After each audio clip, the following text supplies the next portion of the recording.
रावेर पंचायत समितीमधील वरिष्ठ व कनिष्ठ अधिकारी, कर्मचारी, बांधकाम ठेकेदार व मध्यस्थी दलाल असे अनेक जण एकत्र येऊन संगनमताने कट रचून रावेर तालुक्यातील विविध गावांमध्ये बोगस कागदपत्र सादर करून शौचालय बांधकामाच्या शासनाचा निधी चोरट्या मार्गाने आपल्या पदरात पाडून घेणारी रावेर पंचायत समितीमध्ये एक मोठी टोळी कार्यरत होती, ज्या टोळीचा काही दिवस आधी पर्दाफाश होऊन शौचालय घोटाळा उघडकीस आला आहे। सदर शौचालय घोटाळ्यामध्ये बोगस कागदपत्रांच्या आधारे शासनाचा पैसा लुटणाऱ्या काहींना जेलची हवा खावी लागली आहे, तर काही आपापल्या पद्धतीने राजकीय ओळखीचा फायदा घेऊन बाहेर येत आहेत, ज्यांची आज तागायत साधी चौकशी सुद्धा झालेली नाही, ज्यांनी रावेर पंचायत समितीमध्ये शौचालय घोटाळा घडवून आणला आणि शासनाच्या लाखो रुपयाची उधळपट्टी केली।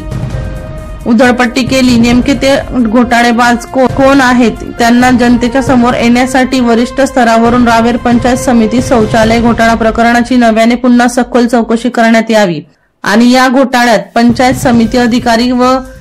कर्मचारी व बाहेरील व्यक्ती आहेत अशा उर्वरित संशयितांची चौकशी होऊन योग्य गुन्हे दाखल करण्यात शासनाचा पैसा संगनमताने लुटणाऱ्या घोटाळेबाजांवर नव्याने गुन्हे